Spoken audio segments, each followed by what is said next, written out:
तो इसी सिलसिले में आज हमारे स्टूडियो में आए हैं युवा भाजपा नेता आकाश सिरमू, जो विधानसभा के प्रत्याशी भी हैं और बहुत ही ओजस्वी बात ये बोलते हैं। आकाश जी, हमारे चैनल में आपका स्वागत है। बहुत बहुत धन्यवाद आपको, आपने बुलाया मुझे। आज तो आपका पार्टी से श्री सतीश चंद्र दुबे जी राज्यसभा सांसद से राज्य मंत्री बन गए हैं, कोयला और खनन मंत्री। तो आप लोग क्या तैयारी कर रहे हैं? तैयारी इसमें क्या करना है कि हमारे पार्टी के मंत्री हैं और भारत सरकार के एक ऐसे मंत्री हैं, कोयला खनन मंत्री हैं, और हम लोग उनसे यही मतलब हम लोग रखे हुए हैं क्या कि हमारे क्षेत्र में एक समय था, बहुत पहले कोयला खनन मतलब पत्थर का खनन हुआ करता था और बालू का खनन हुआ करता था। तो हम लोग चाहते हैं कि यहाँ की जनता की समस्या के लिए बहुत बड़ी समस्या ये भी समस्या है, क्योंकि यहाँ का जो है आयात और निर्यात दोनों इतना अच्छा हो जाएगा और लोग जितने सारे लोगों को रोजगार नहीं मिलता है और बहुत सारे बेरोजगार घूम रहे हैं, वैसे से लोगों का एक काम भी मिल जाएगा और इसमें बिहार सरकार को बेनिफिट भी होगा और भारत सरकार को बेनिफिट होगा। जनता को मतलब इससे परोक्ष रूप से क्या लाभ आप दिलवा सकते हैं राज्य मंत्री को? राज्य मंत्री से यही तो लाभ, जो भी जनता का समस्या है उस समस्या का समाधान होगा और हमारे क्षेत्र में जो भी समस्या है उनके द्वारा सारा समस्या का समाधान किया जाएगा। अच्छा, जो भिटनाठोरी जो रेलवे लाइन बंद है, इसको इसी से संबंधित कुछ मतलब अड़चने हैं, जंगल विभाग, खनन विभाग। क्या लगता है कि राज्य मंत्री जो है श्री सतीश चंद्र दुबे इसमें कुछ अपना मतलब अपने योगदान से वो रेल लाइन को गौनाहा से भिटनाठोरी तक चला सकते हैं? जो बहुत ही पिछड़ा एरिया है और महंगा भाड़ा देने के लिए वो लोग बाध्य हैं, खासकर और मंडल में आना पड़ता है उधर के लोगों को और जिला में आना पड़ता है, क्योंकि बहुत ही महंगा भाड़ा देते वो लोग प्राइवेट जो वाहन है उससे वो लोग आते हैं। हाँ, यही चीज़ आपको बताना चाहते थे कि जब यहाँ पत्थर का खनन हुआ करता था तो यहाँ जो है ट्रेन की सुविधा थोड़ी तक थी। उस समय जो था पत्थर का जो था बहुत बड़ा मतलब कारोबार होता था, तो वहाँ से पत्थर बहुत दूर तक सप्लाई इसका होता था। तो ये काम फिर से स्टार्ट हो जाएगा इनके आने के बाद में। लोगों को एक लगा है क्या कि हाँ ये कोयला खनन मंत्री जब बने हैं तो बनने के बाद में लोगों को ये लगा है क्या कि हाँ कि ऐसा दोबारा फिर से स्टार्ट हो सकता है और लोगों का स्थिति यहाँ से ठीक हो जाएगा। और मैं हूँ रविंजय और आप देख रहे हैं अभिनव भारत नंबर 1। हमारा चैनल जो है वो अलग अलग मुद्दे पे अपनी राय रखता है, अपना विचार व्यक्त करता है और समय समय पे गणमान्य लोगों को बुला के उनसे राजनीतिक और सामाजिक हालातों के बारे में भी परिचर्चा कराता है। तो इसी सिलसिले में आज हमारे स्टूडियो में आए हैं युवा भाजपा नेता आकाश सिरमू, जो विधानसभा के प्रत्याशी भी हैं और बहुत ही ओजस्वी बात ये बोलते हैं। साथ ही हमारे साथ हैं श्री राजीव रंजन मिश्रा जी, जो यहाँ के समाज सेवी हैं और नगर अध्यक्ष के ये प्रत्याशी भी रहे हैं और काफ़ी मुखर है, विभिन्न सामाजिक मुद्दों पे ये बात रखते हैं।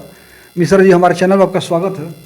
जी, बहुत बहुत धन्यवाद जो आप मुझे मौका दिए हैं जनता से रूबरू होने के लिए। आपको और आपके चैनल को बहुत सारी शुभकामनाएं और जनता को मेरा प्रणाम। मिश्रा जी, आपसे मैं खासकर मैं बात कर रहा हूँ क्योंकि आप राजनीतिक क्षेत्र में हैं, लेकिन किसी पार्टी से विशेष से तो आप जुड़े नहीं हैं। जी नहीं, मैं किसी पार्टी से जुड़ा नहीं हूँ और जो अच्छा काम समाज के लिए करता है वही मेरा पार्टी। जी, बहुत बढ़िया। आज हमारे स्टूडियो में आए हैं युवा भाजपा नेता आकाश सिरमू, जो विधानसभा के प्रत्याशी भी हैं और बहुत ही ओजस्वी बात ये बोलते हैं। आकाश जी, हमारे चैनल में आपका स्वागत है। बहुत बहुत धन्यवाद आपको, आपने बुलाया मुझे। आज तो आपका पार्टी से श्री सतीश चंद्र दुबे जी राज्यसभा सांसद से राज्य मंत्री बन गए हैं, कोयला और खनन मंत्री। तो आप लोग क्या तैयारी कर रहे हैं? तैयारी इसमें क्या करना है कि हमारे पार्टी के मंत्री हैं और भारत सरकार के एक ऐसे मंत्री हैं, कोयला एवं खनन मंत्री हैं, और हम लोग उनसे यही मतलब हम लोग रखे हुए हैं क्या कि हमारे क्षेत्र में एक समय था, बहुत पहले कोयला खनन हुआ, मतलब पत्थर का खनन हुआ करता था और बालू का खनन हुआ करता था। तो हम लोग चाहते हैं कि यहाँ की जनता की समस्या के लिए बहुत बड़ी समस्या ये भी समस्या है, क्योंकि यहाँ का जो है आयात और निर्यात दोनों इतना अच्छा हो जाएगा और लोग जो जितने सारे लोगों को रोज़गार नहीं मिलता है और बहुत सारे बेरोजगार घूम रहे हैं, वैसे वैसे लोगों का एक काम भी मिल जाएगा और इसमें बिहार सरकार को बेनिफिट भी होगा और भारत सरकार को बेनिफिट होगा। जनता को मतलब इससे परोक्ष रूप से क्या लाभ आप दिलवा सकते हैं राज्य मंत्री साहब से? राज्य मंत्री से यही तो लाभ, जो भी जनता का समस्या है उस समस्या का समाधान होगा और हमारे क्षेत्र में जो भी समस्या है उनके द्वारा सारा समस्या का समाधान किया जाएगा। अच्छा, जो भीखना ठोरी जो रेलवे लाइन बंद है, इसको इसी से संबंधित कुछ मतलब अड़चने हैं, जंगल विभाग, खनन विभाग, क्या लगता है कि राज्य मंत्री जो है श्री सतीश चंद्र दुबे जी इसमें कुछ अपना मतलब अपने योगदान से वो रेल लाइन को गौनहाट से भीखना ठोरी तक चला सकते हैं, जो बहुत ही पिछड़ा एरिया है और महंगा भाड़ा देने के लिए वो लोग बाध्य हैं, खासकर जब अनुमंडल में आना पड़ता है उधर के लोगों को और जिला में आना पड़ता है, क्योंकि बहुत ही महंगा भाड़ा दे के वो लोग प्राइवेट जो वाहन है उससे वो लोग आते हैं। हाँ, यही चीज़ आपको बताना चाहते थे कि जब यहाँ पत्थर का खनन हुआ करता था तो यहाँ जो है ट्रेन की सुविधा थोड़ी तक थी जी, थोड़ी तक थी। तो उस समय जो था पत्थर का जो था बहुत बड़ा मतलब कारोबार होता था, तो वहाँ से पत्थर बहुत दूर तक सप्लाई इसका होता था। तो ये काम फिर से स्टार्ट हो जाएगा इनके आने के बाद में। लोगों को एक लगा है क्या कि हाँ ये खनन मतलब कोयला खनन मंत्री जब बने हैं तो बनने के बाद में लोगों को ये लगा है क्या कि हाँ कि ऐसा दोबारा फिर से स्टार्ट हो सकता है और लोगों का स्थिति यहाँ से ठीक हो जाएगा। जी, कट कर दो अब ये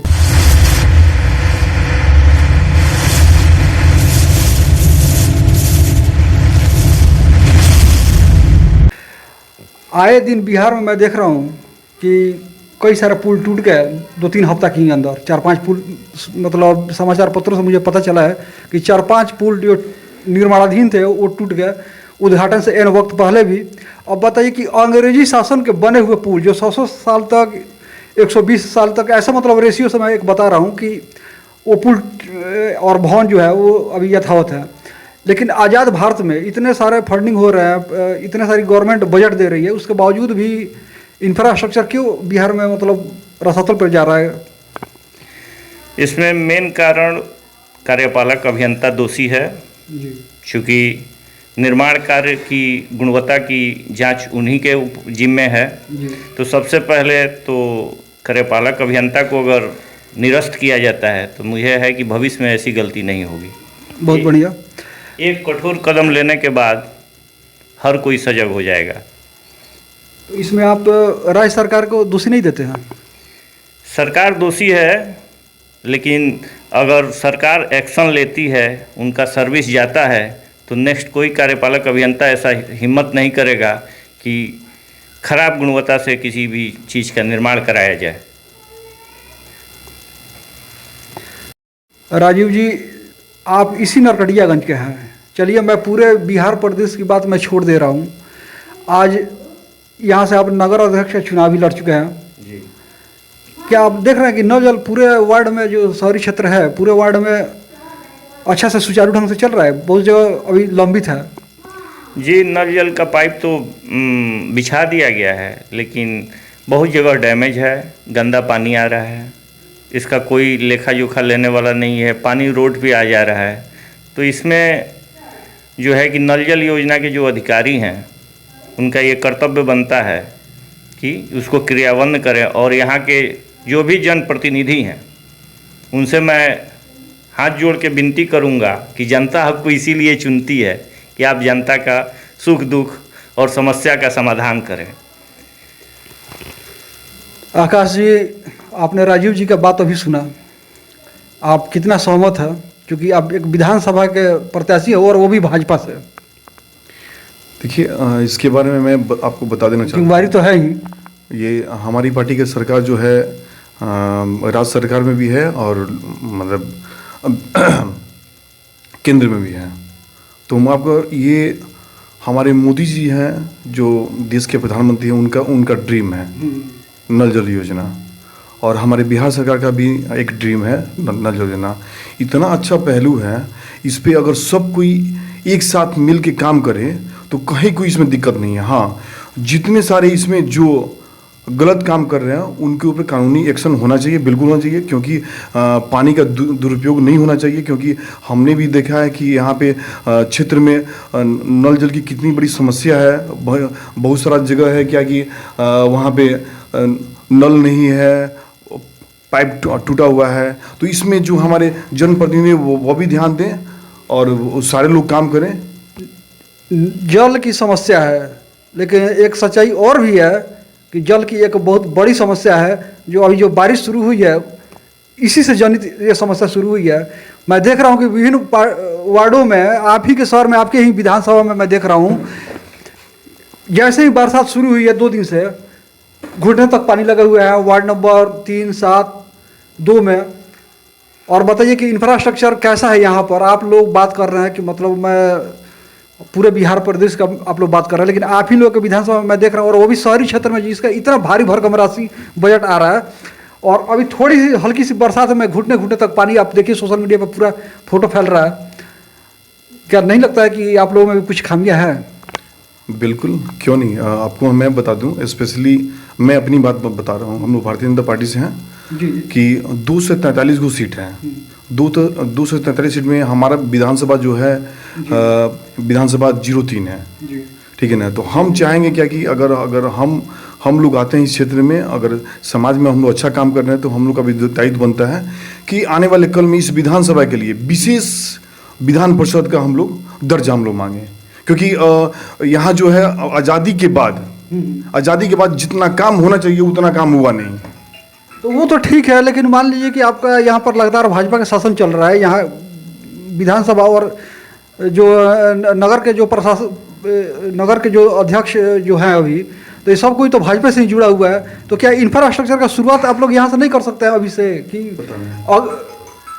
इसके पूर्व में क्या था कि पहले चुनाव होता था क्या कि वार्ड के द्वारा, जैसे जो वार्ड में मेंबर जीतते थे उनके द्वारा फिर चुन के नगर के सभापति लोग जाता था लोग। और इस बार पहली बार अब में बिहार में जो चुनाव हुआ है जनता के बीच से सभापति जा रहा है, जनता के वोटिंग से गया है। तो स्वाभाविक है कि इस बार काम अच्छा होगा। तो इसलिए है कि पहले से बेटर काम हो रहा है जी। अच्छा मिश्रा जी, आप ये बताइए कि नगर में इतना सारा भारी भरकम बजट आ रहा है नगर परिषद को, और आए दिन सोशल मीडिया पे हल्ला मच गया है कि यहाँ टूटा हुआ है, यहाँ सफाई नहीं हुआ है, घुटने तक पानी लग गया है। इसमें आप लोग जो गैर राजनीतिक पार्टी से हैं लेकिन चुनाव लड़ते हैं नगर निकाय का, तो इसमें क्या मतलब बढ़िया होना चाहिए? देखिए, नगर निगम नहीं, नगर परिषद है नरकटियागंज, और नरकटियागंज की जनता जो है कि भारी मतों से अध्यक्ष साहब को जिताई है।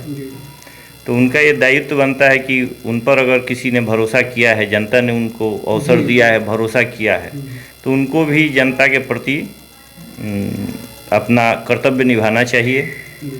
और काफ़ी एक्टिव रहती भी हैं, मैंने कई जगह उनको सोशल कार्यक्रम में देखा भी है।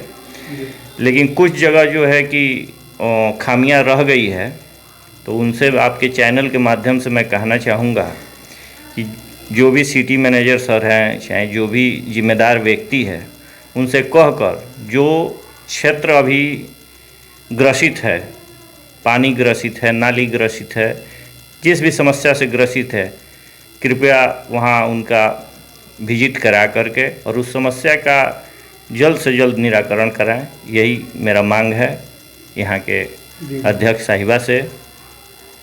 कोई लोकल बात, नगर निगम जो नरकटियागंज है और विधानसभा की बात हुई, हम इंफ्रास्ट्रक्चर की बात हुई, और जो बुनियादी सुविधा होती है उसकी हम लोग बात किए हैं। अब हम चर्चा करते हैं थोड़ा सा और इससे व्यापक स्तर पे। आकाश सिरमुख जी जो नरकटियागंज के भाजपा से भावी प्रत्याशी हैं और सोशल मीडिया पे काफ़ी एक्टिव रहते हैं, विभिन्न समस्याओं पे बात करते हैं, अपने विचार व्यक्त करते हैं। इनसे मुझे पूछना है कि राज्यसभा सांसद जो हैं सतीश चंद्र दुबे जी, जो आज कोयला और खनन मंत्री बन गए हैं, उनसे क्या योगदान मिल रहा है आप लोग के, मतलब जो इंफ्रास्ट्रक्चर है और भी जो बाकी जो चीज़ें हैं, क्योंकि ये इसी क्षेत्र से हैं, यहीं के वो निवासी भी हैं। एक तो बहुत बड़ी खुशी की बात है कि कोई अपने क्षेत्र से ऊंचा पद लेता है कैबिनेट में, सेंट्रल कैबिनेट में जाके। तो क्या उनसे लग रहा है कि हाँ नरकटियागंज का तकदीर जो है, जो भाग्य है, वो संवरेगा? बिल्कुल। पहले तो आपको ये बात हम बता दें कि आज़ादी के बाद चंपारण में दूसरा, इसके पूर्व में एक केदार पांडे थे जो सेंट्रल मिनिस्टर भी रहे हैं और बिहार के मुख्यमंत्री भी रहे हैं। उनके बाद अगर कोई हुआ तो वो माननीय राज्यसभा सांसद सतीश चंद्र दुबे जी अभी मंत्री बने, ठीक, पहली बार। और दूसरी बात ये कि ये ऐसे एक कार्यकर्ता हैं कि ये फर्श से अर्श तक गए हैं। इनका बैकग्राउंड भी देखा जाए कि इतने अच्छे परिवार से भी नहीं थे, उतने अच्छे पैसे वाले घर से नहीं थे। क्षेत्र में बहुत सारे पैसे वाले लोग हैं, लेकिन एक कार्यकर्ता क्या होता है, एक कार्यकर्ता का उन्होंने साबित किया है कि कार्यकर्ता अगर चाह दे तो वो कुछ भी कर सकता है। तो लग रहा है कि हमारा जो क्षेत्र है, जो चंपारण है, जो हमेशा से पिछड़ा रहा है, तो कुछ असर पड़ेगा यहाँ उनके मतलब कैबिनेट मंत्रिमंडल में शामिल होने से? हाँ, बिल्कुल असर पड़ेगा, क्योंकि इसके पूर्व में वो लोकसभा के सांसद भी रहे हैं, अभी राज्यसभा के सांसद वर्तमान में हैं। इतना अच्छा उन्होंने इस क्षेत्र के लिए काम किया है, जितना भी सराहनीय काम बोला जाए, जैसे कि यहाँ का रेलवे का काम हो, फ्लाईओवर का काम हो, इस क्षेत्र में जो भी काम मुद्दा अभी तक आज़ादी के बाद जितना भी काम आप देख रहे हैं, नया जितना भी काम देख रहे हैं, सब माननीय राज्यसभा सांसद सतीश चंद्र दुबे जी का देन है। तो इसलिए भी सब कोई आसानी से रखा हुआ है क्या कि ये मंत्री बने हैं तो इस क्षेत्र के लिए बढ़िया काम करेंगे। तो बिल्कुल बढ़िया काम करेंगे, और इस क्षेत्र के लिए क्या, पूरे हिंदुस्तान के लिए ये बढ़िया काम करेंगे। और खासकर हम लोग इतने अच्छे हैं, सौभाग्यशाली हैं कि ऐसे व्यक्ति के साथ में हम लोग जुड़े हुए हैं कि वो भी इस क्षेत्र के हैं। पूरे हिंदुस्तान की बात तो ठीक है, लेकिन अपना भी क्षेत्र पे कुछ असर पड़ना चाहिए ना? अरे बिल्कुल, क्यों नहीं। अब कहीं भी जाएंगे तो भाई पहला तो उनका अधिकार बनता है कि जिस क्षेत्र में उनका घर है, तो पहला अधिकार तो उनका है कि भाई इस क्षेत्र में घर है तो अपने लिए तो अच्छा करेंगे, मतलब इस क्षेत्र के लिए अच्छा करें। तो बिल्कुल करेंगे, क्यों नहीं करेंगे। कि जो भी बंद पड़ी यहाँ पे जो भी है, आपको इसके पहले भी बताया है, ये कारखाना जो भी बंद है वो सब सारा स्टार्ट होगा। अच्छा, आप पार्टी से बिलोंग करते हैं, भाजपा पार्टी से, ठीक, और भी लोग हैं, लेकिन वो लोग इतना मुखर नहीं होते जितना आप मुखर हो रहे हैं। और दावा तो वो भी लोग कर रहे हैं कि हम भी लोग विधानसभा के प्रत्याशी हैं और भाजपा के भावी प्रत्याशी हैं। बोलिए, इस पर बोलिए। देखिए, अब इसके बारे में किसी के बारे में तो हम कुछ बता नहीं सकते, क्योंकि अपनी अपनी सोच है, अपना अपना काम करने का स्टाइल है। मेरा क्या है कि मेरा बचपन से एक ही ख्वाब था कि हम तो मतलब हमने अपने दादाजी के पद चिन्हों पे चला है, क्योंकि वो आरएसएस से बिलोंग करते हैं। हम भी अखिल भारतीय विद्यार्थी परिषद से हैं, आरएसएस से हैं, और ये क्षेत्र के लिए मतलब जब से हम भाजपा ज्वाइन किए तब से हम लोग काम करने का, सामाजिक संस्था में काम करने का अलग एक अंदाज है। जो भी जनता का समस्या होता है, निस्वार्थ भावना से हम लोग काम करते हैं। 24 आवर्स मेरा नंबर जो है हमेशा चालू रहता है और हम लोग काम करते हैं। बहुत बढ़िया बात। अच्छा, अब थोड़ा मिश्रा जी से भी समय लिया जाए। सतीश चंद्र दुबे जी ज़मीन से जुड़े लोग हैं और मुझे काफ़ी हर्ष महसूस हो रहा है कि अपने समाज, अपने नरकटियागंज से कोई व्यक्ति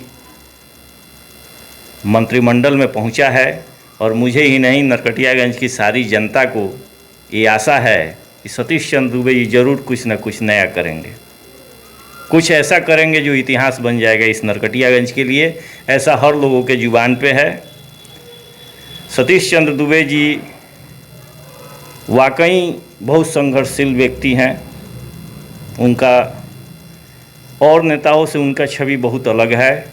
हर सामाजिक कार्य में डोर टू डोर उनका जाना, ये सब उनको और नेताओं से अलग बनाता है। सतीश चंद्र दुबे जी मंत्री बने हैं, तो इससे सबसे ज़्यादा उम्मीद अगर किसी को है तो थरूवट के लोगों को है, क्या कि वहाँ की जो जीविका है वो बालू और पत्थर पर निर्भर करता है। जी जी। और जब इनको कोयला और खान मंत्री बनाया गया है तो इससे गौनाहा क्षेत्र के, थरूवट क्षेत्र के लोगों में एक उम्मीद जगी है कि ये उस पत्थर बालू को शुरू कराएंगे, जिससे जो हजारों हजार की संख्या में जो लोग आज बेरोजगार हो गए हैं, वो उनकी जीविका बंद हो गई है। आज उनको काम करने के लिए अपने घर से 35 किलोमीटर 40 किलोमीटर दूर आना पड़ता है। ये सारी समस्याएं दूर हो जाएंगी और हमें भी उम्मीद है कि माननीय मंत्री महोदय सतीश चंद्र दुबे जी ज़रूर इस क्षेत्र में कुछ ना कुछ पहल करेंगे और खुलवाने का पूरा प्रयास करेंगे। तो मेरा उनसे कहना है आपके चैनल के माध्यम से कि बहुत लोग उम्मीद लगाए हैं, तो आपसे मेरा अनुरोध है कि आप उनके उम्मीद पर खरा उतरें और जिस नाम के लिए आप जाने जाते हैं, संघर्षशील लोगों के मददगार हैं, तो आप उस क्षेत्र में कार्य क्रियान्वयन कीजिए और कार्य को धरातल पर लाइए। आपसे यही उम्मीद है। बहुत बहुत धन्यवाद राजीव रंजन मिश्रा जी का अपना विचार, जो विकास के हर पहलुओं पर चर्चा की है। और सबसे बड़ी बात है कि ये दोनों व्यक्ति जो हैं अपने अपने क्षेत्र में नाम कमा रहे हैं। और सबसे बड़ी खुशी की बात कि इन्होंने जो भी अपना विचार व्यक्त किया है खुले दिल से किया है। एक आदमी चूँकि गैर राजनीतिक है और एक आदमी राजनीतिक पार्टी से है, तो इसी के साथ ही हम दोनों से विदा लेते हैं। तो हमारे चैनल में साथ देने के लिए और अपना समय देने के लिए बहुत बहुत धन्यवाद। बहुत बहुत धन्यवाद आपको। जी नमस्कार। नमस्कार।